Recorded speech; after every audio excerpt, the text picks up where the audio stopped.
Anytime you'll have people being disinterested or people retiring or this thing, which you can reduce the load of government. This year, Alabama and Auburn. Auburn is really coming up under their new coach, and I think Auburn. Well, I think the people are overtaxed, and this is an area which we're going to look at very closely. In fact, you might say that I'm the only candidate for governor in 1982 who advocates a pay raise for all the working people of Alabama, because I propose the abolishment of the state graduated income tax. Now, this will give relief to the working, home-owning middle class, and also will create new jobs in Alabama and will give the Alabama economy a needed thrust to take off and to take advantage of the national economy build-up that we're expecting. I think we need to go back to home rule autonomy by charter.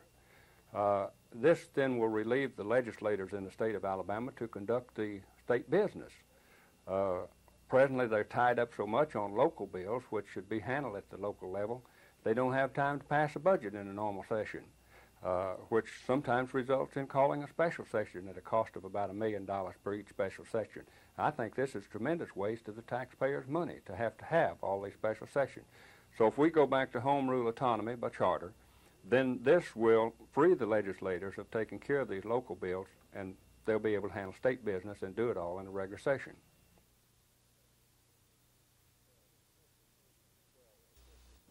Well, of course, this whole thing is political.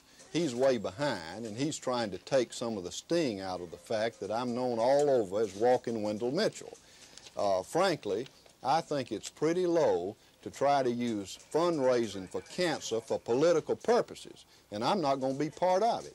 And neither am I going to chase after every opponent's challenge just because I'm the front runner. When this Senate campaign is over, Senator Walking Wendell and former State Senator Mac McCarley will walk as far as Mac wants to raise funds for cancer, and I'll be proud to be part of it.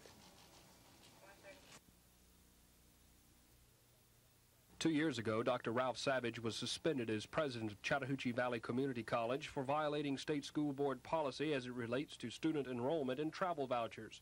Dr. Savage resigned a few weeks later.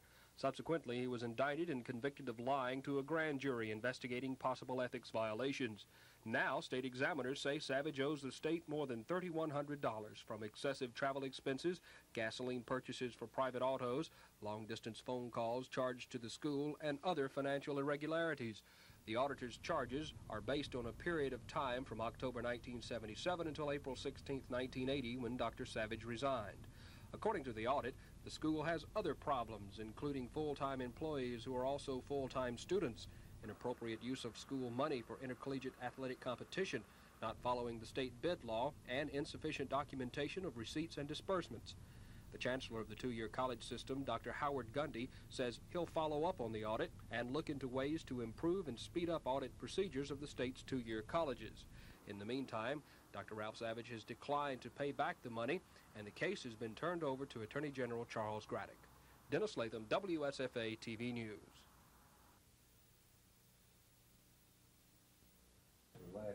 There was an apparent hide-and-seek game to this political squabble during the first part of the Building Commission meeting, but eventually the specifics were revealed as the two opponents became more frank with their comments. The opponents are Building Commission Director Philip Fretwell and Deputy Director O.E. McCullough. The Building Commission is the judge and jury. Fretwell recommended hiring what he called a second and more qualified deputy director with slightly higher responsibilities to work with McCullough, a person Fretwell personally selected. But McCullough told the commission he wants to be the only deputy director. Fretwell said he was particularly upset that McCullough would try to go over his head to the commission, calling it a challenge of his management authority. Further complicating the issue is McCullough's age. Fretwell and the commission originally expected McCullough to be forced to retire this fall. That would have expedited Fretwell's plans to make his new second deputy director the only deputy director. But now, McCullough isn't expected to be forced to retire, and he says he wants to keep on working. So while there would have been a short interim period of time where the two men would have shared the deputy director title, with each being paid the full $39,000 plus salary, now that appears to be an indefinite period. The commission preserved Fretwell's authority and allowed him to hire Alan Wiggle as the second deputy director. But the commission sidestepped, for the time, any decision on McCullough's future. The commission and Fretwell did pass a resolution which they say will hopefully end any politics in future deputy director hirings. The resolution would require the deputy director be chosen from a merit system roster. Chris Grimshaw, WSFA TV News at the Capitol. The general reaction is, oh dear, you know, oh, this is kind of ours. But I think overall, really looking at it, Mr. Blunt has offered a wonderful opportunity for the festival to have a permanent home and to grow, and something that was apparently not going to be able to happen with our limited resources. I guess we're not exactly happy about it, but the Shakespeare Festival in Anniston has always been the summer festival, and we know that it is the state theater. The people of Anniston are proud of their city, and they should be. It's just been selected as an All-American city. It has a new fine arts museum, and it's the home of Alabama Shakespeare. And like any proud parent, Anniston is reluctant to give up its child. The Alabama Shakespeare Festival has been a part of every summer in Anniston for the last 11 years, and it's provided a lot of things for the city. Economically, it has meant a great deal to the city. There were 28,000 people that attended performances over the festival last year, and over 15,000 of those spent the night. Many of them spent more than one night in town. Those 15,000 people dropped $1,600,000 in this town, and of course with an economic turnover, that means a great deal of brand new money into a community this size. More on the move to Montgomery tomorrow night. Gina Gregory, WSFA TV News, reporting from Anniston.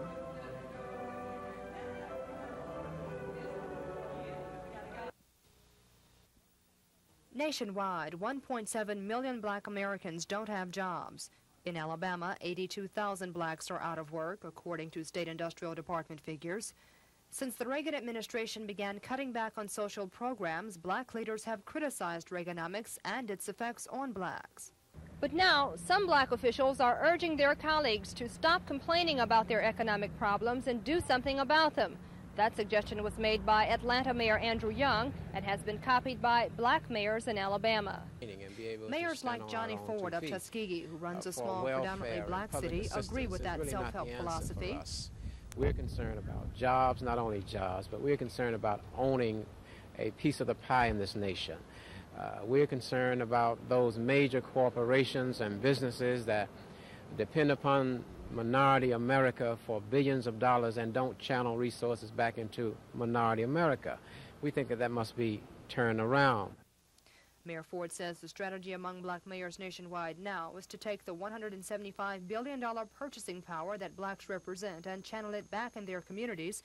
Ford says the mayors just want to make sure the black communities get their fair share of the economic pie. Kim Davis, WSFA TV News in Tuskegee. The state's black mayors say they aren't in the business of endorsing candidates. Instead, they're in the business of getting and keeping black dollars in their own communities. Mayor Ford says candidates hoping to win black support should share that same economic philosophy. The whole concept here is we're concerned about accountability. Don't come asking for our votes unless you're willing to commit yourself to deliver resources to our communities. And all we're talking about is our fair share. Ford adds, this year, black leaders are more concerned about action. Talk is cheap. We're concerned about the real dollars being channeled back into our communities. After the State Conference of Black Mayors, the National Summit of Black Mayors meets 2 weeks later to continue planning their business strategy. Kim Davis, WSFA TV News in Tuskegee.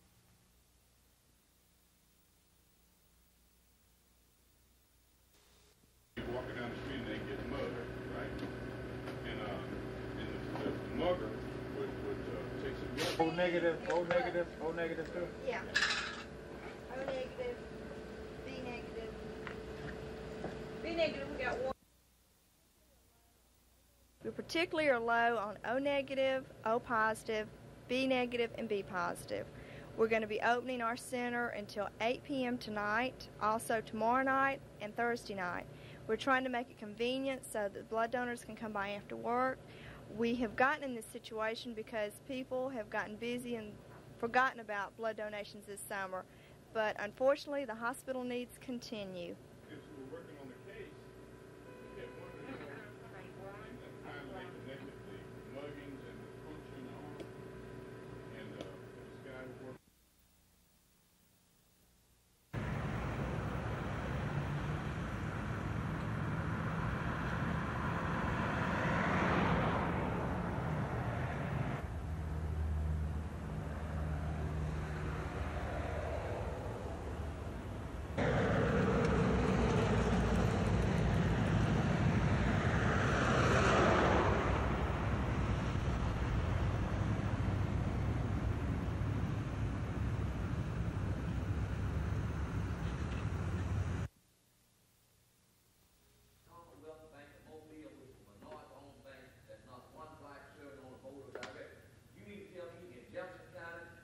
Make less than $150,000 a year. They couldn't get them financed through banks. They had to go to insurance companies to get their. The mere fact of having blacks serving on boards of directors of banks in the state of Alabama, certainly, in my opinion, it will enhance the overall equal employment treatment of blacks. That blacks have been discriminated against in employment institution in the financial operation of this state. Blacks have not been asked to participate in the past.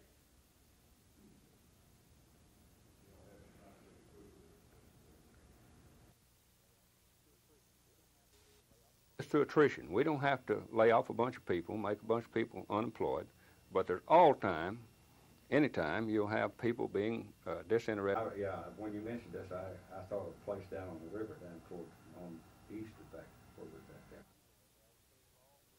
I'm going to advocate a law which will provide double punishment for public officials. I think it's been far too long for public officials to get away with violating the law and the public trust and getting a slap on the wrist. Now, I think this is a poor example for our young folks, which we try to encourage and try to teach to live within the law, and they see these public officials getting up and committing crimes, and 6 months in a minimum security or something like this. This is not just. That's not right. Alabama and Auburn is really coming up under the new coach. You can take 3 people and do the job of 10 or 15 people in government business. So to return this back, and I fully believe that the state of Alabama can be self-sufficient. We've got plenty of national resources if we develop them. Now, I noticed that our governor recently has been up in Canada trying to get some of this cheap water power that's being produced up there. We have rivers and streams in Alabama, and if he would devote his time to developing those natural resources, we wouldn't have any expensive electricity. We'd have good, cheap electricity because we have plenty of water to do it with. This, getting right back to it, if we get this thing back down to the states where we can handle these things. The cut in the property tax millage rate was proposed 2 weeks ago by Montgomery Mayor Emery Fulmer. Last week, public comments were heard on the measure, and today it passed, but not without debate. The mayor said, as he has from the beginning, the proposal was just to let the people of the city decide what to do with their own money. Mr. Fulmer said unelected officials decided to reappraise property values in the state, and he wanted to give some of the money from that reappraisal back to the citizens. This is one time we're returning to the taxpayer what they've already got is their own money, and that's all we're doing is giving it back to them and let them make the judgment of how they want to spend it. Some council members disagreed. District 3's Joe Reed wanted to take the money and spend it on public schools, health care, and city projects. If being for sound physical policy is a knee-jerk liberal approach, I welcome. I'd rather have that than be locked in with a so-called trickle-down theory. A theory that's defunct. It has failed this country, it's failing Alabama, and it's failing the city of Montgomery. Mr. Reed's proposal was voted down. There was considerable discussion that if the council was going to give some of the reappraisal money back, why not give it all back? but it came down to a vote of 6 for the tax break, 3 against. Tom Foreman, WSFA TV News.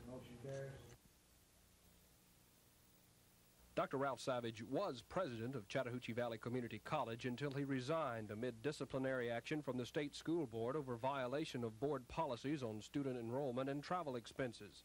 Dr. Savage was later convicted of lying to a grand jury during an ethics violation investigation. State examiners have taken exception to over $3,100 in expenditures and other financial dealings at the college and want Savage to pay the money back to the state. Auditors say Savage owes the state for items including excessive travel reimbursement, using school telephones and gasoline, and cash shortages. Auditors based the charges on school records from October 1977 until Dr. Savage resigned in April of 1980. In addition to charges against the former president, state examiners say the school has problems. Examiners cited an example of a full-time employee of the college also attending classes at the college full-time under a scholarship. The examiners recommended 65 new changes in the way the school handles its finances, and they repeated 7 recommendations made in previous audits. Chief Examiner William Dillard says Dr. Savage has declined to pay the money back, so they've turned the matter over to the Attorney General. Dennis Latham, WSFA TV News. The Building Commission's authority to hire and fire the director and deputy director of the commission staff put them in the middle of a squabble between those 2 top staff members. Commission Director Philip Pretwell says he's been working on a major revamping of the commission to upgrade it following its political bloodbath when the higher echelon of the staff was racked with scandal several years ago. Part of his revamping includes hiring a second deputy director to eventually take over the duties of the current deputy director, O.E. McCullough. Pretwell originally expected McCullough to be forced to retire this fall, but now circumstances have changed, and McCullough not only wants to be the only deputy director, he wants to keep on working since he may not be forced to retire. Pretwell complained to the commission that he intended to hire another man to work with McCullough, a man he says is more qualified to carry out the major programs of the commission staff. Pretwell says if McCullough were successful in preventing another deputy director from being hired, then there would be a serious question of who's running the staff. The commission sided with Pretwell and voted to allow him to hire someone to share with McCullough the title of deputy director, but with more authority. The problem now centers on how long there will be a dual deputy directorship, with each being paid the full $39,000 salary. Complicating any possible arguments to force McCullough to retire is what the commission calls an unquestioned need for additional staff during the next 3 years, when the commission will be charged with overseeing the construction of millions of dollars worth of oil investment projects. Chris Grimshaw, WSFA TV News at the Capitol.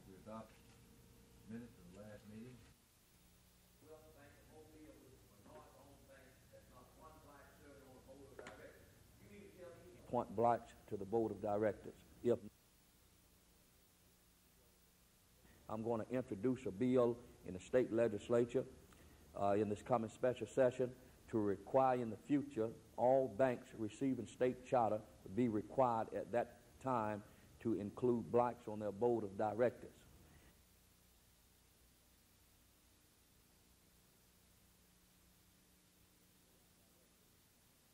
On their board of directors, that I'm going to file a suit. Blacks on their board of directors, and that's the Alabama Exchange Bank in Tuskegee and the City Bank in Tuskegee in Macon County.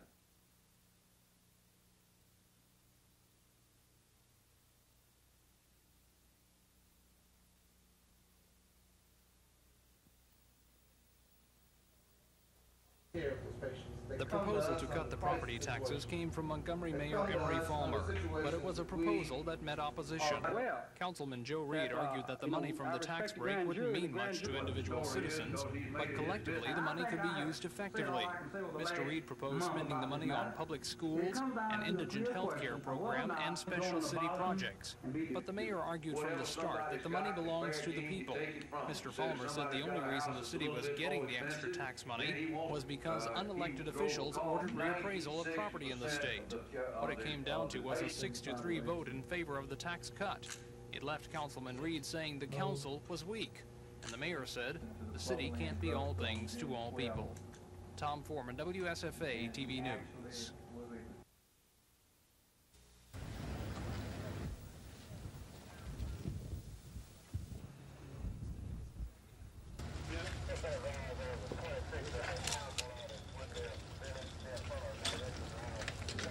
presented in writing to the grand jury. People who looked at it, who had the benefit of all the investigation from outside sources who brought it in there, the ability to question all of the people who were there, everything about it. They deliberated on it, sent back for more information, got it, and were satisfied. My suggestion to the gentleman from 6 is if he got a question about it further, to take it to the grand jury, because I'm through talking about it. Mr. President, that is not an accurate statement. The witness, the civilian witness who was told to keep his mouth shut, wasn't presented to the Montgomery County grand jury. Mr. President. Mr. Reed. And if that's standard operating procedure for our police department to tell civilian witnesses to keep their mouth shut, then I'm learning something for the first time.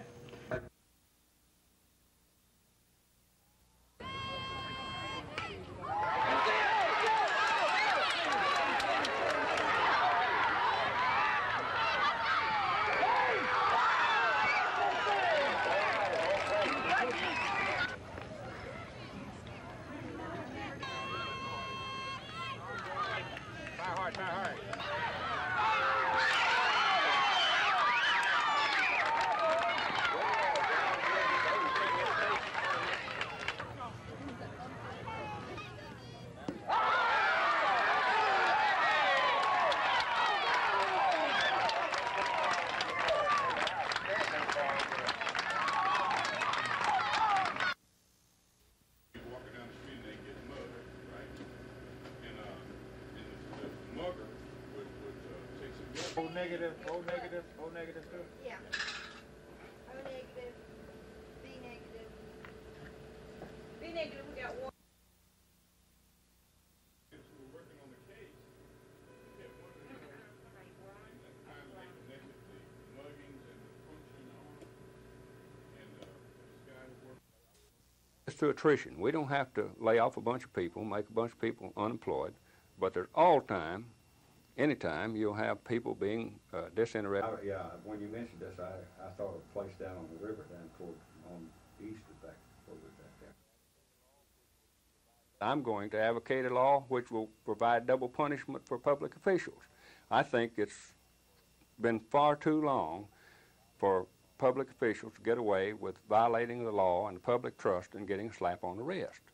Now, I think this is a poor example for our young folks, which we try to encourage and try to teach to live within the law, and they see these public officials getting up and committing crimes, and 6 months in a minimum security or something like this. This is not just. That's not right. This year, Alabama and Auburn. Auburn is really coming up under the new coach. You can take 3 people and do the job of 10 or 15 people in government business. So to return this back, and I fully believe that the state of Alabama can be self-sufficient. We've got plenty of national resources if we develop them. Now, I noticed that our governor recently has been up in Canada trying to get some of this cheap water power that's being produced up there. We have rivers and streams in Alabama, and if he would devote his time to developing those natural resources, we wouldn't have any expensive electricity. We'd have good, cheap electricity because we have plenty of water to do it with. This, you know, getting right back to it, if we get this thing back down to the states where we can handle these things. When SCLC leaders outlined plans for their annual convention in Birmingham this weekend, leaders said their task force would ask several major corporations to hire more black professionals and services of black businesses and companies. SCLC leaders sent letters to Winn-Dixie food stores in Alabama and Alabama Power Company, inviting them to discuss the possibility of doing business with black companies. Today, SCLC President Dr. Joseph Lowry told me in a telephone interview that he hasn't heard from either firm. Winn-Dixie officials at their headquarters in Jacksonville were not in to comment. Power Company's spokesman Chris Conway says the utility already has an aggressive affirmative action program, but will meet with SCLC leaders to discuss their proposal. SCLC leaders say they're going down a list of major corporations throughout the South, asking firms to advertise, build, consult, counsel, and bank with black businesses. Dr. Lowry says SCLC's program is designed to put equitable reinvestment in the black communities. Kim Davis, WSFA TV News.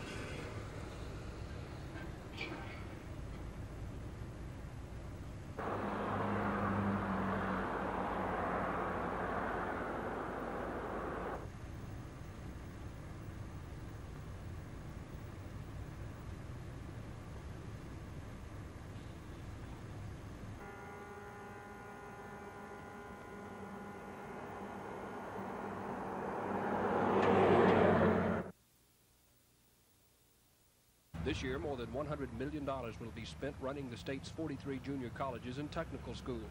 In most cases, a financial audit detailing these expenditures will not be completed for 3 years. The new chancellor of the two-year college system, Dr. Howard Gundy, would like to see these schools scrutinized more often. We ought to have annual audits, and we ought to relate those annual audits to accountability and responsibility of the respective presidents and the people to whom they delegate responsibility and authority. According to Chancellor Gundy, one way to speed up the process might be to hire private accounting firms to audit some of the two-year colleges. He says he's discussing that possibility with state examiners. Dr. Gundy says he'll study the recent 3-volume audit critical of the financial operations of the Chattahoochee Valley Community College in Phoenix City, and he says implementation of the examiner's recommendations will be discussed with the school's administrators. Dennis Latham, WSFA TV News. We are rated number 27, the last in the Southeast. Jobs can be obtained more by someone who is known and who can make contact with people, which I've been able to do abroad and in this country when others couldn't get in touch with them. Since I've been out of the governor's office, many people and from cities have come to me to get in contact with various groups that other folks couldn't get in contact with.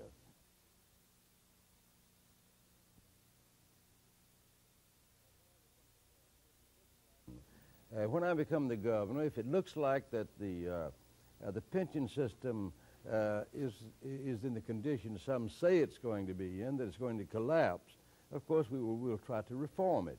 But at the present time, I can see nothing that is that acute. However, we must study and look at all private and pension funds and governmental pension funds, because in some instances, but that does not include Alabama at this time, one of the greatest scandals of the 20th century is going to be the failure of many private pension funds. And therefore, we want to always look at our own governmental funds to be sure they don't meet the same fate that is met by private pension funds.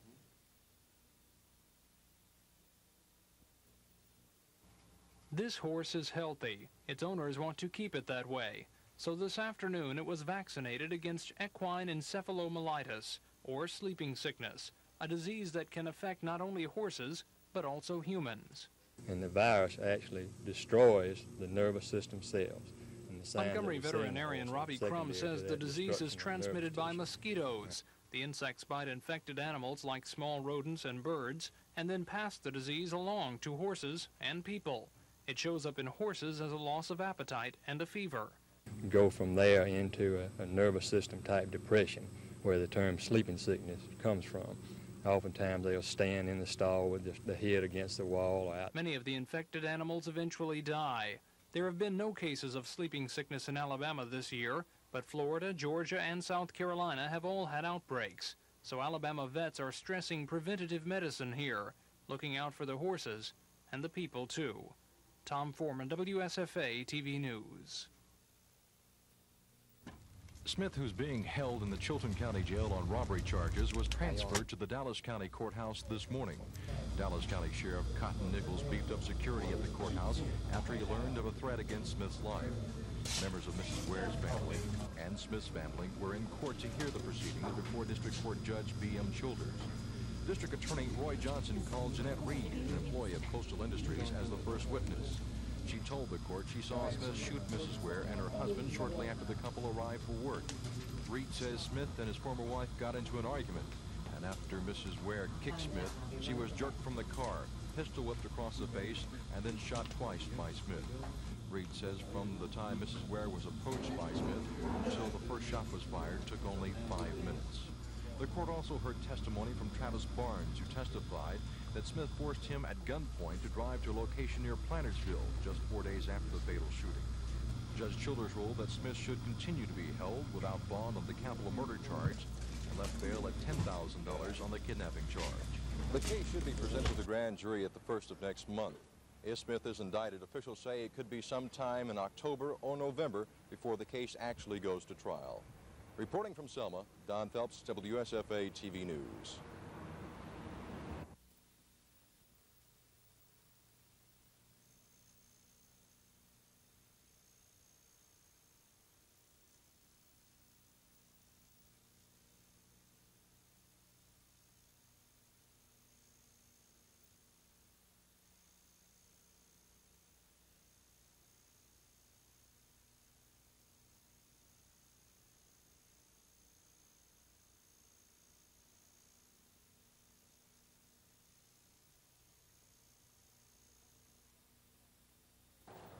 For several months, Finance Department officials say they have seen a possible problem in the general fund budget. Taxes aren't coming in at the expected rate.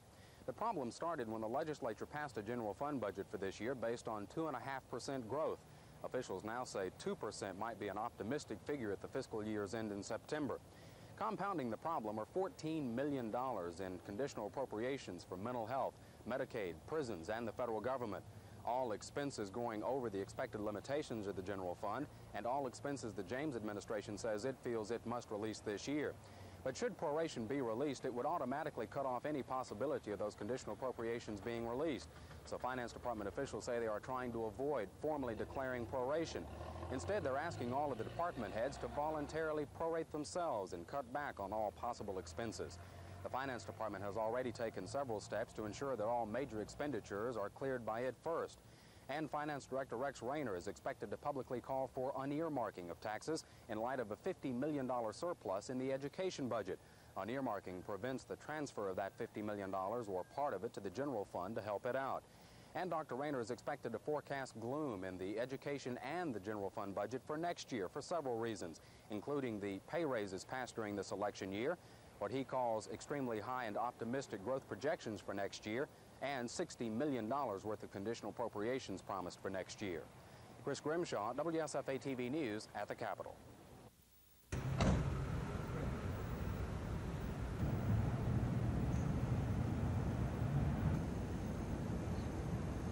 Reflection on the past, on the struggle, on the tears, on the tragedy and triumph, on the struggle and sacrifice.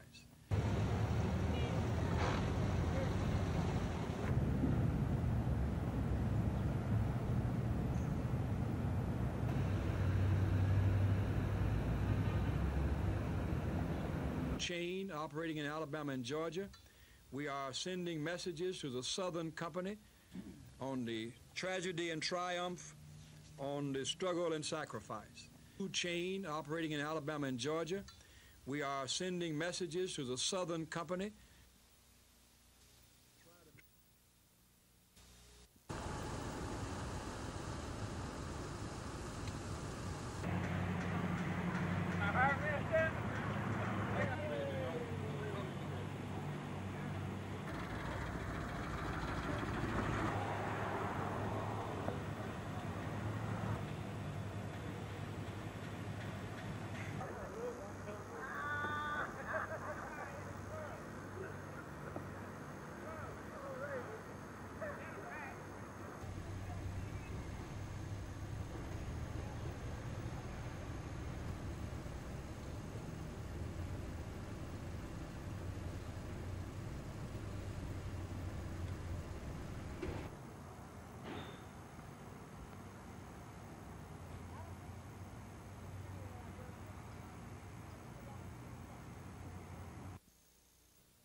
Dr. Howard Gundy says he'll discuss the audit findings with administrators at Chattahoochee Valley and determine what can be done to comply with examiners' recommendations. He says most of the recommendations he's reviewed so far can be implemented immediately at no cost. Chancellor Gundy's been on the job only 2 weeks, supervising 43 junior and technical colleges. This year, the schools will spend more than $100 million. An audit of these expenditures might take 3 years. Dr. Gundy would like to see audits completed every year. Audits and detailed accounts are critical papers to administrators, particularly at the time of change. And this is indeed a time of change, and it's a time when I need very badly the best information I can obtain to to see According to what Dr. the Gundy, performance. private accounting firms might be hired to audit some of the two-year colleges. He says state examiners are understaffed and overworked. Dennis Latham, WSFA TV News. I always represented them and will do so as the next governor. Now, what's the first thing you would do if elected governor? First thing I would do is elected governor, before I was sworn in, I would call on Mr. Volker in Washington and call other governors to tell him that unless they had some confidence in the American people to the extent that they did not lower interest rates to at least 12% and give some hope to the businesses in this country and to the people of this country, that we're going to have a political revolution, either right or left, which would be bad in the long run, and may have even the other type of revolution.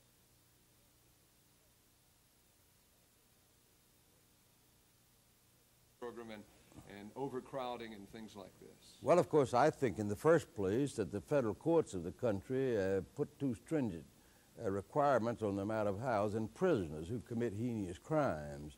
Those are the only ones really that are in the penitentiary today. There's not room for them under federal regulations for those who are nonviolent. They're out on probation. And I think the federal government saying that you can't have two in a cell because they may bump into one another and inconvenience themselves is unconstitutional, while the people they put in the graveyard don't have any room at all, you know.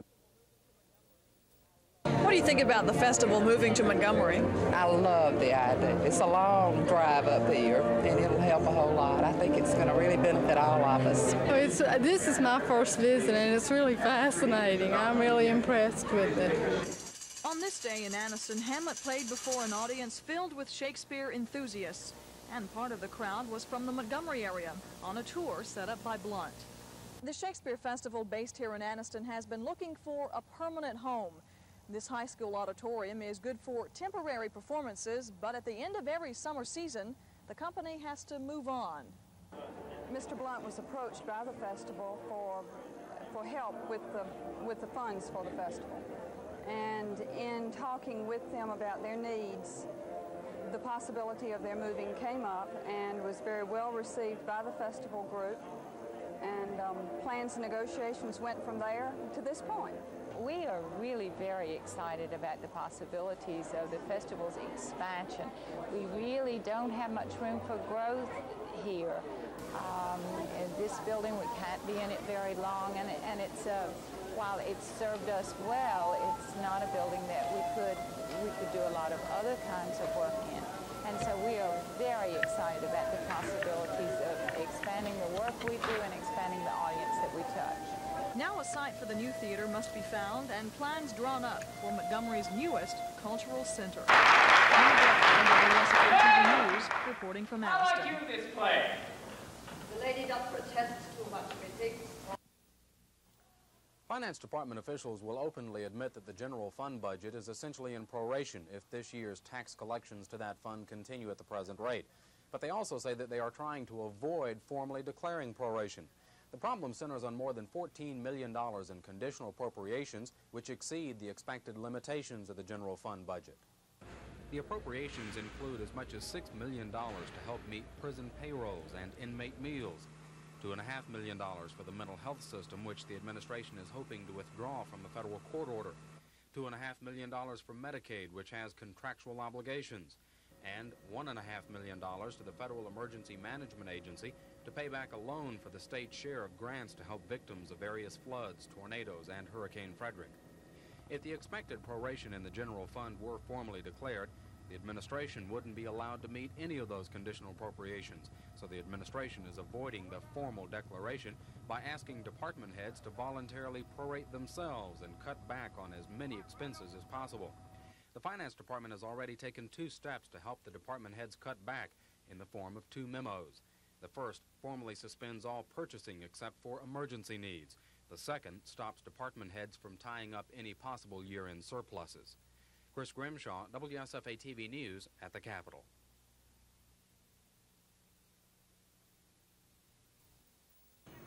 Her resume is outstanding. In the last 9 years, Pat Head Summit has either played or coached international women's basketball. She played on the 1976 Olympic silver medal winning team and was an assistant coach for the 1980 team that boycotted the Moscow Olympics. Also within that time, she has coached the University of Tennessee into the Final Four of women's basketball 5 of the last 6 years. A good choice as head coach for the 84 I think Los Angeles it had to come Olympics. as a surprise, yet something that I've put a lot of time and a lot of energy and effort and interest into international basketball. And I think it's given me a lot of great opportunities, and this has to be, you know, the climax of that. And so I guess that maybe I thought I could be involved in some respect in 1983 or 84, but I did not realize that for sure I would be involved at this level. Ms. Summit was named Olympic coach at last week's International Sports Festival in Indianapolis, Indiana. Although the Olympics are still 2 years away, she's looking forward to getting underway. Well, the initial process will start next summer with the Pan American Games and the World Championship.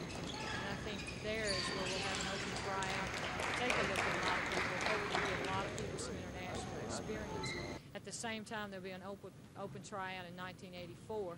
I would say probably in May before the games in July. So there will be opportunities for any amateur basketball player to become involved in the next 2 summers if they so desire.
Interest in that. It was no good for anything except to penetrate 4 bullet vests. And there he serves as Vice Chairman of Education. The year before. I think I don't know about you, but I find it kind of embarrassing to have to tell an educator, an industrialist that well, our school system here, Senator Teague's son, Matthew, age 6 last year, missed the lottery. Well, you know, those industrialists are human just like you and me. They have children. They're really impressed with that. With other people who are in the system, and they are willing to talk about changes. They're willing to talk. But it always boils down to the budgets. Where do the candidates that are asking you to support them stand when it comes to doling out your tax dollar? And the last thing is this legislation. It's a bill to be entitled an act that all it boils down to an issue. I think it's something that you as young businessmen and businesswomen must be aware of. There are 4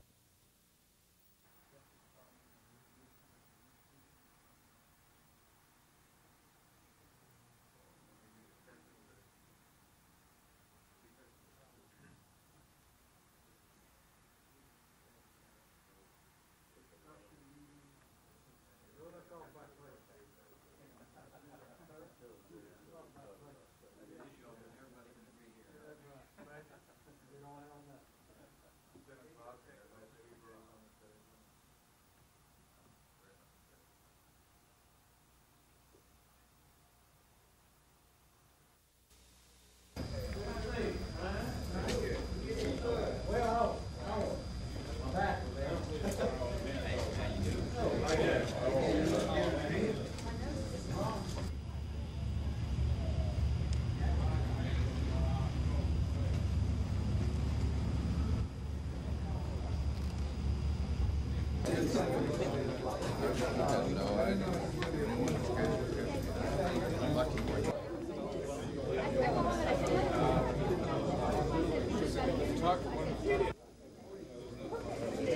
Hey, Jack. Good to see you.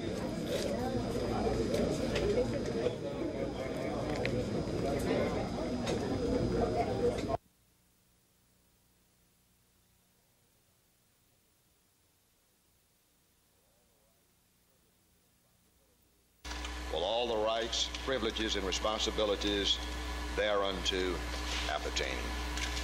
Good luck and God bless you.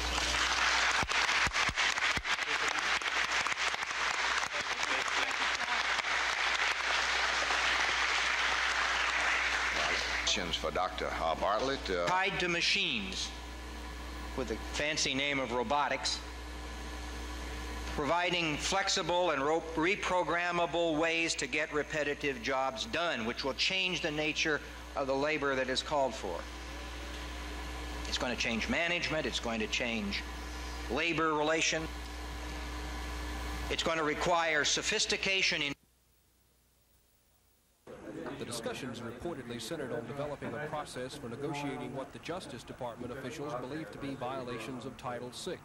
Title VI is a federal law that prohibits a dual system of public higher education. Representatives of Alabama State University, Troy State University in Montgomery, and Auburn University in Montgomery met with staff from the Alabama Commission on Higher Education and 2 representatives of the Justice Department's General Litigation Section. We're told a pending federal lawsuit that seeks to combine all public higher education in Montgomery under Alabama State University is hampering the efforts to settle the conflict with the Justice Department. A source close to the discussion says they fear the Justice Department will take the state to court late this summer and include all public institutions of higher learning. It's believed if this happens, the pending federal suit pertaining to Montgomery will be taken over by the Justice Department action. Dennis Lathan, WSFA TV News. Our economy's in Barry trouble. Teague says he's interested in attracting new industry to Alabama, but he says when a prospective industrialist asks him about the quality of education in the state, he's embarrassed. It was no good for our school system here. Senator Teague's son, Matthew, age 6 last year, missed the lottery. Well, you know those industrialists are human just like you and me. They have children. They're really impressed with that. This year probably is not going to be any different. You have to tell them, well, our educational system's been in proration 4 out of 4.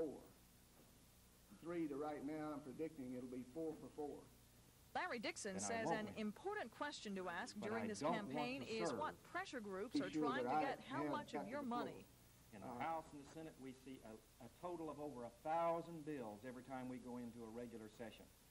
But it always boils down to the budgets. Where do the candidates that are asking you to support them stand when it comes to doling out your tax dollars? Dixon says there are too many forces trying to take money from taxpayers. He calls the Alabama Labor Council and the Alabama Education Association the 2 strongest forces in the state, pushing for passage of specific legislation. Gina Gregory, WSFA TV News. I, Thomas A. Bartlett, solemnly swear that I will support the Constitution of the United States and the Constitution of the State of Alabama. And the Constitution of the State of Alabama. So long as I continue a citizen thereof. So long as I continue a citizen thereof. And that I will faithfully and honestly discharge the duties of the office upon which I am about to enter. I will faithfully and honestly discharge the duties of the office upon which I am about to enter. The university system is ready for the changes they bring. The age that's coming to us is going to require something quite different from universities. We need to recognize that and make our decisions. We're going to have to expand those elements in higher education that will help us prepare for the world that's coming. But he admits the job won't be easy. Dr. Bartlett says the state has fallen behind and teacher salaries and research libraries aren't keeping pace with the changes. When he met with the Board of Trustees for his first meeting today, Dr. Bartlett says he looks forward to meeting the changes of the future. Kim Davis, WSFA TV News. The University of Alabama system will undergo several changes this fall. UA President Dr. Joab Thomas has hired several new instructors. Incoming freshmen must meet higher admission standards, and the academic curriculum is being changed. Dr. Thomas says the emphasis is on quality, and the faculty and staff's attitude is one of a commitment to success. That fits Dr. Bartlett's plan for the university system as it faces future challenges. Dr. Bartlett says that's one of the reasons we're coming to Alabama. Anyone who can have any possibility of making a contribution to that process, to be part of it, I think would find that to be a great professional challenge and a great personal opportunity.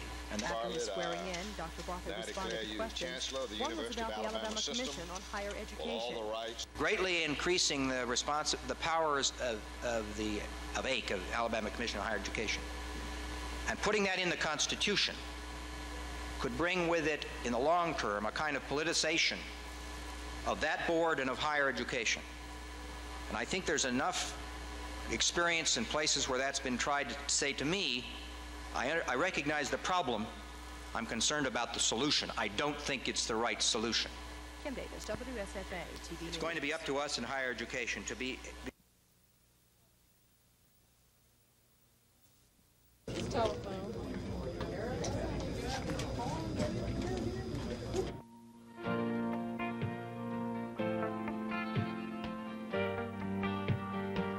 Oh, you want another shot of this? Yeah, give me another shot.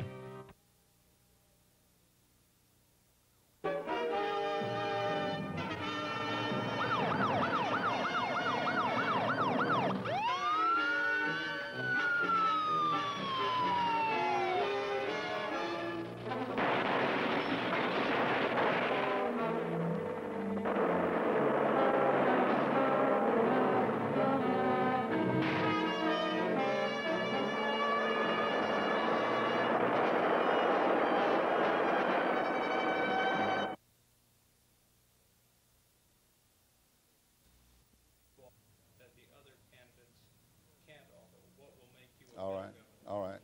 In the first place, I am dedicated to one thing, and that's to make Alabama better. That's all. I have no personal ambition in what I'm. One day, and I envision this, I'm very optimistic, we're one day going to be, have the potential of being the energy capital of the South with our waterways that we have, and the completion of the 10-Tom project that we've been awaiting so long, and with the coal reserves that we have, with the oil and gas discoveries and production that we have now. Everything points to that potential. And so I think we have to start making plans and be ready to take advantage of it.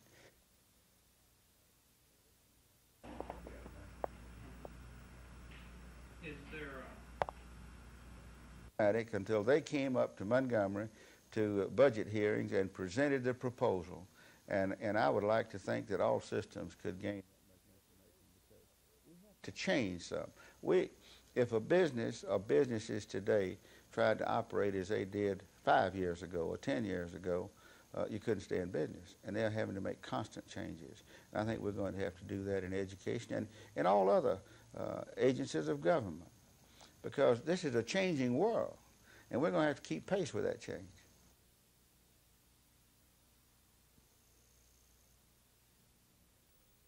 The state court sued filed in Jefferson County by attorney Fred Blackton relates to what he calls non-racial problems involving how certain House and Senate districts have been drawn. We have no racial problem. We have no one-man, one-vote problem. We have none of the other problems. This is a pure gerrymandering question. And we feel that if the state court rules on that declaratory judgment, excuse me, then this court will have a record and the advantage of that trial. Understand, but I think that perhaps it won't be necessary to enjoin the state court judge to give us the relief we need. Basically, what we want is to avoid any possibility of any conflict or confusion that would in any way interfere with the legislative elections. The three-judge panel indicated it was hesitant to allow the state court proceedings to go on in light of the possible confusion over the election. But at the same time, the panel of judges indicated they were hesitant to stop any state court judge.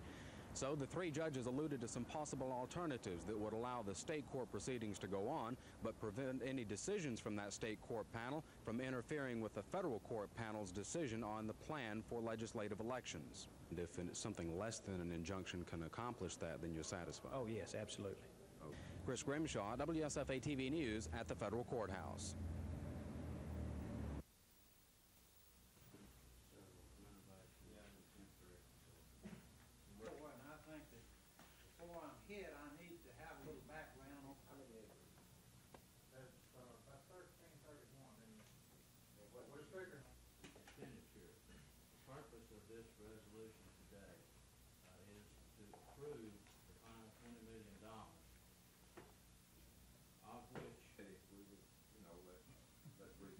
I think we all do, but I think it ought to come before this committee. My point is, I don't want to be in the pot. Governor James? Aye. Dr. Rayner? Yes. Commissioner Hall?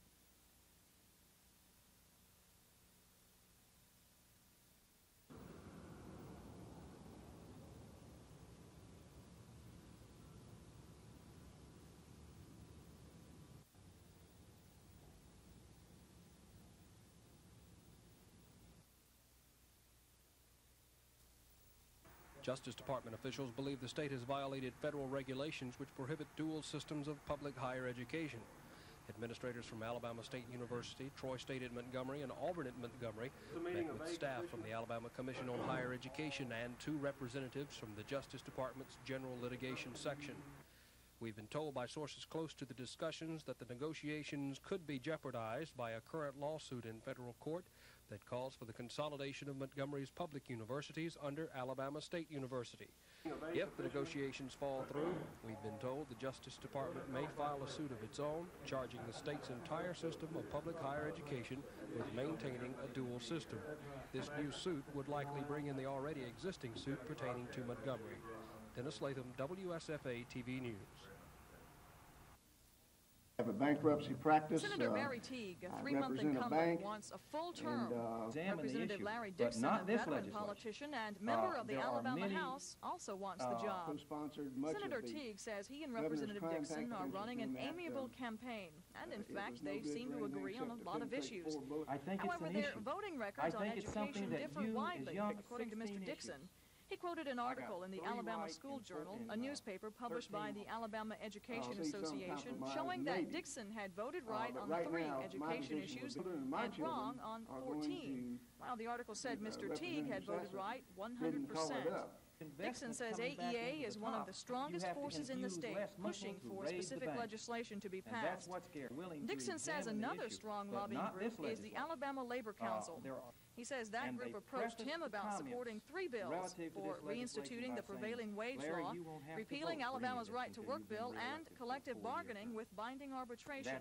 Dixon says he's against all 3. Teague, on the other hand, says he's against reinstituting the wage law, but he says he'd have to consider the circumstances surrounding the other 2.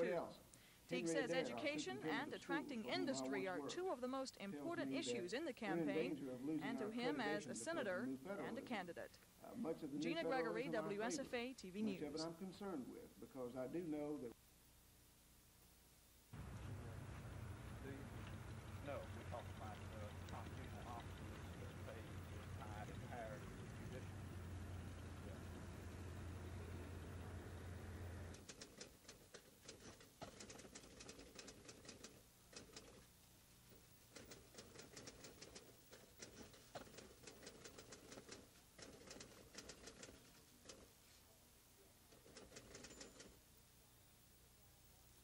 Last Saturday, at which time he eulogized Martin Luther King Jr., and he talked about how we should have a national holiday to commemorate his birthday. I think it's obvious what is going on here, and it's also obvious when I learned this week from several reliable sources in the Public Service Commission that this reporter has been promised, that it's widely rumored that this reporter has been promised a job when this campaign is over by my opponent. And I think it's time that the people of the 2nd District begin to understand the issues, that we talk about the issues, the things that I have talked about. Now, those situations, the interest rates, no, I haven't, but I may very well be. If I were going to participate in any forum for Congress, right now I would insist on there being 4 people present, and that's all the candidates for Congress. I would not single out any one particular candidate. Washington and other members of the Home Builders Association, or home.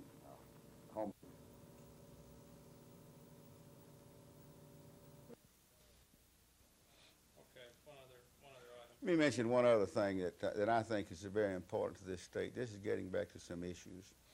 Tourism is the greatest opportunity to get good revenue in Alabama that we have. It's a clean industry, and we have every attraction that a state could ask for in Alabama for tourists. We have great state parks. We have a mountainous region. We have the Gulf coastal region. We have inland lakes. We have everything. And I think that this is an area that can mean an awful lot to Alabama. And at the same time as we bring these people into the state, they will see us and understand us and see what a great state we have. And I don't want to run for another office. You know, I just want to be governor. I don't want to be senator. I don't want to be president. I don't want to be any of those things. I want to be governor.